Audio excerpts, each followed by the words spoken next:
साथियों, सबसे पहले तो आप सब इस प्रेस वार्ता के लिए आए हैं, इसके लिए आपको बहुत बहुत धन्यवाद। जैसा कि आपको विनीत जी ने बताया, आज हम लोग एक बहुत ही गंभीर और संवेदनशील विषय पर यह प्रेस वार्ता कर रहे हैं।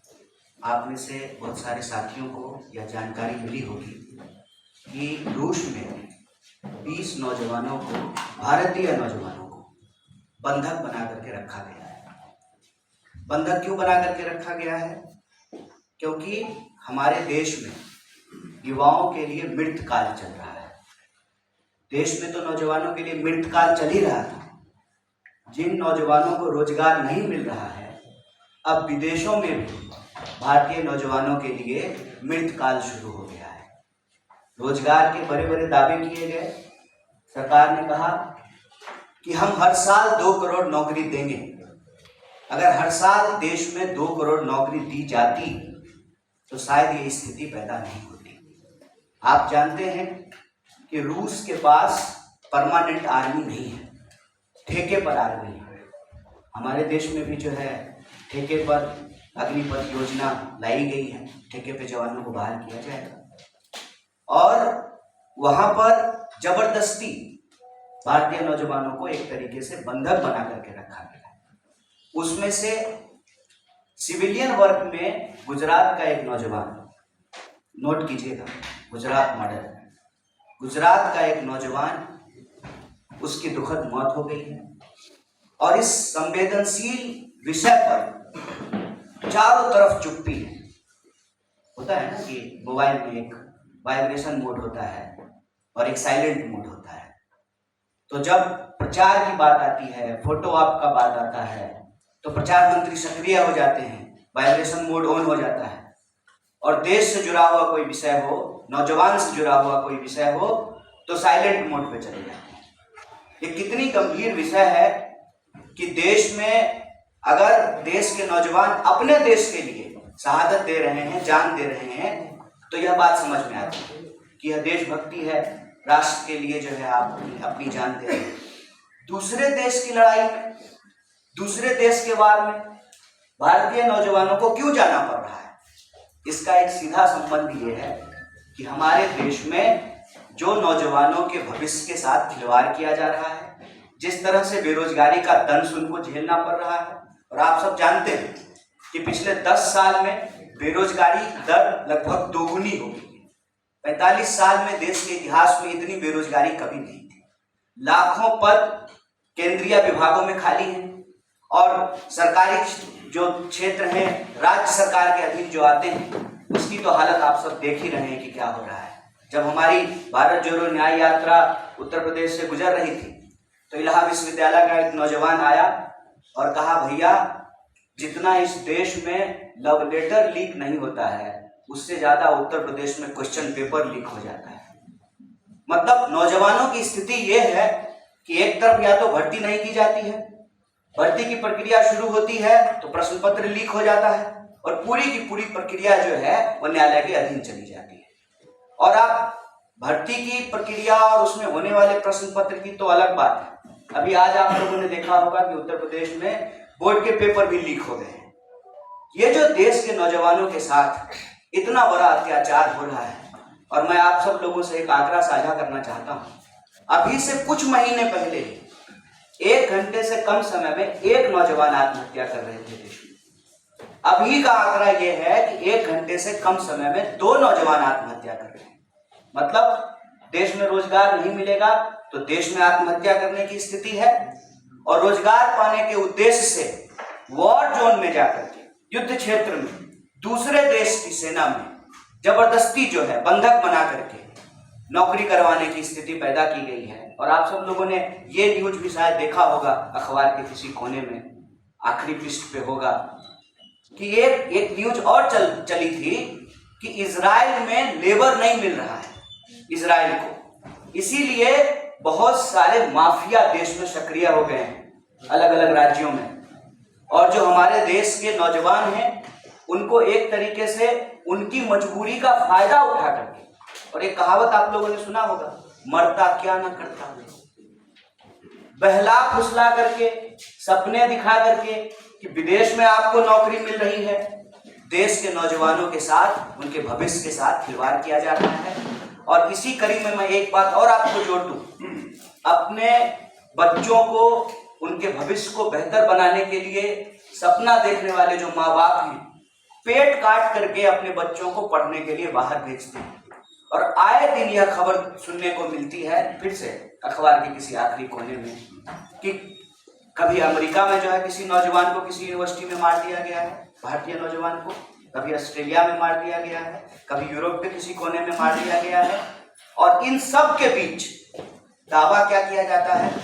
विश्व गुरु का। विश्व गुरु नहीं है गुरु, आप पक्का से ना विश्व गुरु हैं। और आप इस देश के नौजवानों के भविष्य में जहर घोल रहे हैं। और जिस तरह से देश में और विदेश में भारतीय नौजवानों की जान ली जा रही है, यह अपने आप में बहुत दुखद, चिंताजनक और संवेदनशील बात है। इसीलिए हमारा यह कहना है कि देश में तो नौजवानों के लिए मृतकाल चल ही रहा था, अब विदेश में भी भारतीय नौजवानों के लिए मृतकाल चल रहा है। इसी विषय पे आप सबसे बातचीत के लिए हम साथी यहाँ उपस्थित हुए हैं। आप सब लोगों ने धैर्यपूर्वक अपनी बात सुनी, बहुत बहुत धन्यवाद। और इस संबंध में जो भी आपके प्रश्न होंगे उसका हम यथासंभव उत्तर देने का प्रयास करेंगे। बहुत बहुत देखिए, इसको हम लोग, इसके दो पहलू हैं। पहला तो कोई अपना घर बार छोड़ करके कहीं और काम करने के लिए क्यों जाता है, जब आपको अपने घर बार में रोजगार नहीं मिलता है। जैसे मैं बिहार से हूँ सर, हम लोगों को पढ़ने के लिए, इलाज कराने के लिए, हनीमून मनाने के लिए, काम करने के लिए, हर चीज के लिए बाहर जाना पड़ता है। क्यों? क्योंकि हमारे राज्य में अवसर नहीं है। ये सच बात है, वरना अपना घर बार छोड़ करके क्यों आएगा कोई? पंजाब का कोई व्यक्ति तो बिहार में जाकर के धान काट नहीं रहा है, बिहार का ही लोग जाकर के काट रहे हैं। तो पहला मसला ये है कि अपने देश में, इस देश के नौजवानों के लिए रोजगार नहीं, ये सबसे प्रमुख बात है। दूसरा, फिर मरता क्या ना करता, जो काम मिल जाए सर। यही हमारी यूनिवर्सिटी के पीछे जो है बहुत सारी एम्बेसी है, लोग जो है रात को 2 बजे से लाइन लगाते हैं वीजा लगवाने के लिए। 2 बजे से 8.5 लाख लोगों ने जो है इंडियन पासपोर्ट छोड़ दिया है। कहते हैं कि जो है विश्व में डंका बज रहा है, 8.5 लाख लोगों ने जो है इंडियन पासपोर्ट छोड़ दिया है। फिर जहां जो काम मिल जाए, और ठेके पे बाहर में आर्मी में भर्ती की जाती है। हमारे देश में नहीं की जाती थी, अब की जाएगी, अभी इसकी शुरुआत हो गई है, तो की ही जाती है। इजराइल का मामला अलग है, इजराइल में आर्मी में नहीं, दूसरे काम के लिए, डिफेंस से रिलेटेड नहीं बल्कि और दूसरे सिविलियन काम के लिए जो है भारतीय नौजवानों को अलग अलग कंपनियां जो है देश के अलग अलग शहरों में सक्रिय है। किसी न किसी कोने में जो है तुरंत आइए, मिनटों में वीजा पाइए के विज्ञापन के साथ जो है दुकान खुले हुए हैं। और भारतीय नौजवान जो है उसमें किसी तरीके से चाहते हैं कि हमको देश में कोई अवसर मिल नहीं रहा है, तो विदेश में कोई अवसर मिल जाए, वो उसके तहत जो है बाहर चले जाते हैं। और वहां जाकर के जब उनके साथ कुछ बुरा होता है, वो फंस जाते हैं, तो उसकी कोई जिम्मेवारी नहीं है, उसकी कोई अकाउंटेबिलिटी नहीं है। ये जो 30 लोगों को बंधक बनाया, क्या ये स्टूडेंट वीजा पे गए हैं? और अगर स्टूडेंट वीजा पे गए हैं और वहाँ पढ़ रहे थे, तो अगर रूस की सरकार ने उनको बंधक बनाया है, तो क्या विदेश मंत्रालय को लेकर आप लोग कुछ कहेंगे? विदेश मंत्रालय देखिए, अब इस बात का जवाब एक्चुअली हमारे सीनियर जयशंकर जी देते हैं, तो विदेश मंत्री वो हैं, कि किस वीजा पे ये लोग गए हैं, सरकार का इस पे क्या स्टेटमेंट है। हम तो जो है इस देश का जिम्मेदार विपक्ष होने के नाते सरकार से यही सवाल कर रहे हैं कि भारत का कोई भी नागरिक दुनिया के किसी हिस्से में अगर मुश्किल में है, तो उसको उस मुश्किल से निकालना सरकार की जिम्मेवारी है। और हम आपको याद दिलाते हैं, यही प्रचार भी तो किया गया था, मुझे याद है, आप लोगों को भी याद होगा, उत्तराखंड में त्रासदी हुई थी और जो है मोदी जी के लिए बड़ा बड़ा प्रचार हुआ था, हर अखबार के पृष्ठ पे छपा था कि खुद से हेलीकॉप्टर चला करके गए हैं। नहीं, खुद से नहीं गए थे, मतलब हेलीकॉप्टर लेके गए हैं और गुजरातियों को निकाल करके ला रहे हैं। दुनिया के किसी कोने में कोई गुजराती को कुछ हो जाए तो मोदी जी पर्सनली जो है उसकी मदद करते हैं। तो हम बस उनको याद दिला रहे हैं हम कि जो है आपका ये गुण कहाँ है, हम देखना चाहते हैं। हम चाहते हैं कि देश के बाहर जो भारतीय नौजवानों के साथ देश के अंदर जो परिस्थिति है, जिसके चलते उनको विदेश जाना पड़ रहा है, तो उनके साथ अगर कुछ बुरा हो रहा है, सरकार इसकी जिम्मेवारी ले। ये तो सरकार बताए कि कैसे गए हैं, किस माध्यम से गए हैं, स्टूडेंट वीजा पे गए हैं कि वर्क वीजा पे गए हैं कि टूरिस्ट वीजा पे गए हैं, वीजा का कैटेगरी क्या है, H1N1 कौन सा वीजा लेकर के गए हैं, ये तो सरकार बताएगी, हम कैसे बता सकते हैं, हम तो विदेश मंत्री हैं नहीं। कन्हैया जी, आप कह रहे हैं बेरोजगारी का आलम ये है कि अब तक की सबसे उच्चतम स्तर पे है। सरकार की तरफ से कल आंकड़ा भी ये सामने आया कि जीडीपी ग्रोथ जो है वो 8.4% हो गई है। क्या कहेंगे आप? 750 लोग जो है वो धन्ना सेठ हो गए, अरबों खरबों में उनकी कमाई हो गई है, और किसान ने आत्महत्या कर लिया है 12,500। इसको कैसे देखते हैं?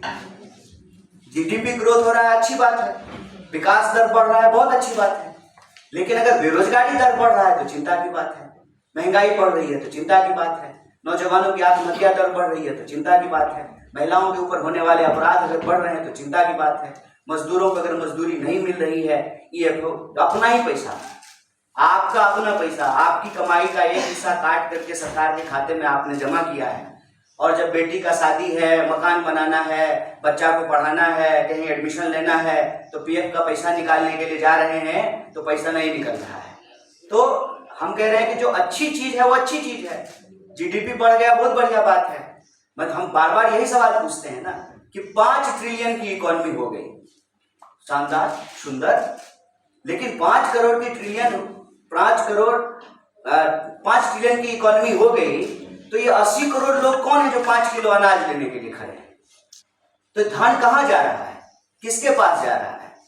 आंकड़ा उठा करके देखिए, जीडीपी तो बढ़ रहा है, लेकिन हमारा जनरेशन जो है इतिहास में सबसे गरीब जनरेशन, कोई एसेट्स नहीं खरीद पा रहा है, अगर कोई एसेट खरीद रहा है तो ईएमआई पे खरीद रहा है, तो ये जीडीपी ग्रोथ किसका है वो देखने की बात है ना।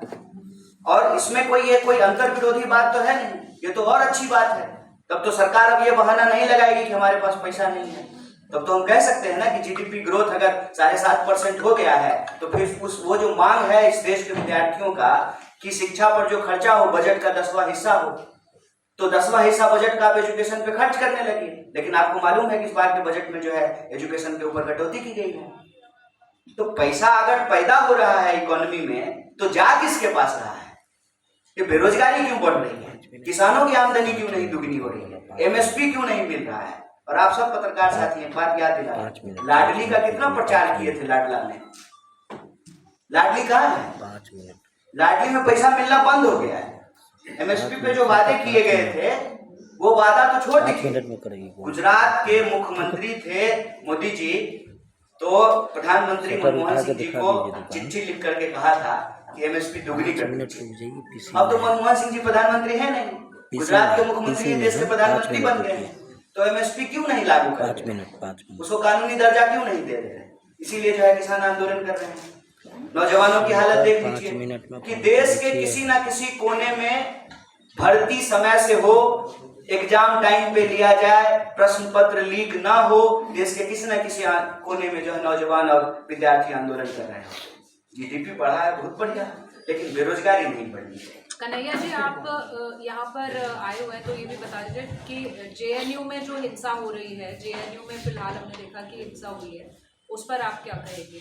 एबीपी और लेफ्ट के हिंसा कहीं भी हो, बीएचयू में हो कि जेएनयू में हो कि एएमयू में हो, हिंसा अच्छी बात नहीं है, किसी को भी हिंसा नहीं करनी चाहिए।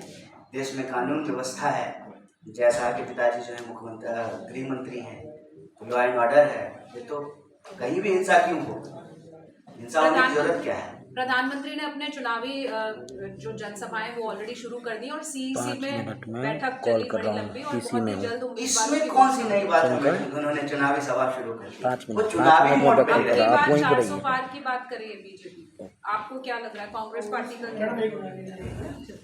एक बात बताइए, अब की बार 400 पार अगर हो जाता तो एन केन प्रकारेण किसी को भी, आपको मालूम है बीजेपी ने आज किसको उड़ीसा में ज्वाइन कराया है? एक बीजेपी का एमएलए जो भाजपा कार्यकर्ताओं के ऊपर गाड़ी चढ़ा दिया। एक तो मुझे नहीं मालूम कि आजकल के नेताओं को गाड़ी चढ़ाने का क्या शौक है, वो टेनी जी का बेटा किसानों पे गाड़ी चढ़ा दिया था। तो ये बीजेपी का जो नेता है वो बीजेपी के कार्यकर्ताओं पे, और जो है प्रधानमंत्री जी चुनावी सभाओं में जाकर के कहते हैं कि भाजपा कार्यकर्ताओं की पार्टी है। उनके कार्यकर्ता के ऊपर जो गाड़ी चढ़ा दिया उसको ज्वाइन करा लिया है। क्यों? 400 पार को लेकर के इतना कॉन्फिडेंट होते तो किसी भी स्तर पे जाकर के समझौता करते।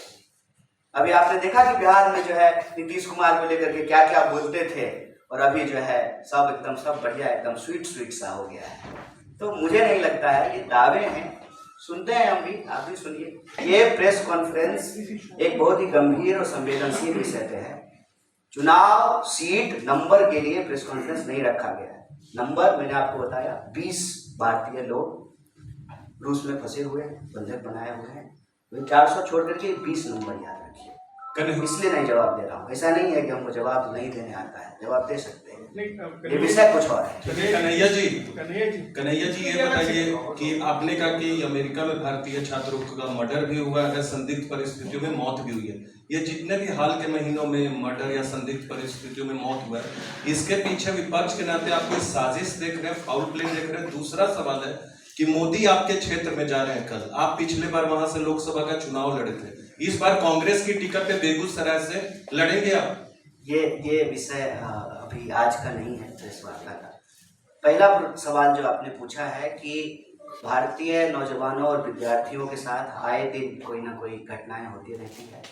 मैं ये नहीं कह रहा हूँ कि साजिश है, लेकिन एक चिंताजनक और गंभीर परिस्थिति जो जरूर है। मान लीजिए कि मैं बार बार कहता हूँ कि देश के भीतर की समस्या को बाहर जो घटनाएं घट रही है उसके कॉन्टेक्स्ट में देखने पे चीजें आसानी से समझ में आती है।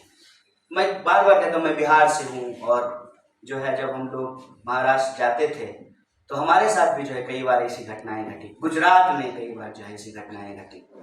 ऐसी घटनाएं क्यों घटती हैं?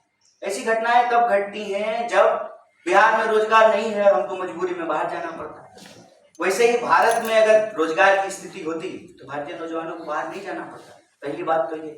दूसरी बात, जब हम कहीं जाते हैं तो आउटसाइडर्स को लेकर के इनसिक्योरिटी होती है स्वाभाविक रूप से, और कैंपेन भी यही किया जाता है। आप लोग अक्सर सुनते होंगे कि बाहर का लोग आकर के रोजगार ले लिया है, बाहर का लोग आकर के यूनिवर्सिटी में हॉस्टल को कब्जा कर लिया है, यूनिवर्सिटी को कब्जा कर लिया है। तो इस तरह से जो है आइडेंटिटी के आधार पे पोलराइजेशन होता है, ध्रुवीकरण होता है, और नफरत फैलाई जाती है, और नफरत का शिकार जो है वो लोग होते हैं। मैं ये नहीं कह रहा हूँ कि भारत की सरकार की साजिश है, लेकिन ये परिस्थिति है। इस परिस्थिति में भारत की सरकार को एक्ट करना चाहिए, हम ये मानते हैं। तो महाराष्ट्र में जो घटनाएं हुई, ऐसा कोई अमेरिका से उसका कंपैरिजन हो सकता है क्या बिहार के किसी व्यक्ति के साथ हुआ है? नहीं, बस मैंने समझने के लिए कंपैरिजन नहीं है। दोनों की ज्योग्राफी अलग है, परिस्थिति अलग है, बस हमने समझने के लिए कहा। जैसे बाकी देशों में भी भारतीय बंधक बनाए गए हैं? फिलहाल तो नहीं, फिलहाल तो हम रूस की बात करें। सर, इजराइल को लेकर जो सर आपने कहा, तो आपकी एग्जैक्ट मांग इजराइल के मामले में क्या होगी गवर्नमेंट से, कि सरकार क्या करे उस विषय में? सरकार से तो हम यही मांग कर रहे हैं कि आप यही रोजगार की व्यवस्था कीजिए। भारतीय नौजवानों को किसी भी परिस्थिति में वॉर जोन में जाकर के काम करना पड़े, जहाँ मिसाइल चल रही है, गोलियां चल रही हैं, लोग मारे जा रहे हैं, चाहे इस तरफ से मारे जाएं या उस तरफ से मारे जाएं, हम ये नहीं कह रहे हैं, लेकिन उसमें हमारे लोग जाकर के क्यों अपनी जान गंवाएं? उनको यही रोजगार दिलाइए। और बस उनको हम वादा याद दिला रहे हैं कि आपने तो कहा था कि 2 करोड़ नौकरी देंगे हर साल, तो 10 साल अब पूरा होने को है। इस हिसाब से जो है आप 20 करोड़ नौकरी पैदा करते, 20 करोड़ आप नौकरी पैदा करते थे, तो क्यों बाहर जाता कोई? किसी को अच्छा लगता है कि गोलियां चल रही हो और वहां पे जो है हम गार्डन साफ कर रहे हैं या सड़क साफ कर रहे हैं, ये अच्छा तो लगता नहीं है। हम सरकार से ये मांग कर रहे हैं कि देश के नौजवानों के भविष्य के साथ खेलना बंद कीजिए, और युवाओं के लिए जो ये मृत काल चल रहा है, उस मृत काल को बंद करके ही सही मायने में अमृत काल शुरू किया जा सकता है। थैंक यू, धन्यवाद। इसी इशू पे अगर है तो इसी इशू पे है सर, क्योंकि वहाँ हमारी साथी ने जो आपने सवाल पूछा था, इसलिए पूछा था कि आप कह रहे हैं अमृतकाल चल रहा है। अमृतकाल से छात्रों के लिए अमृतकाल तभी लाएंगे जब सत्ता परिवर्तन करेंगे। आप विपक्ष हैं, तो आप क्या तैयारी कर रहे हैं इस सत्ता परिवर्तन उसके लिए दूसरे स्पोक्स पर्सन आकर के प्रेस कॉन्फ्रेंस के लिए। धन्यवाद।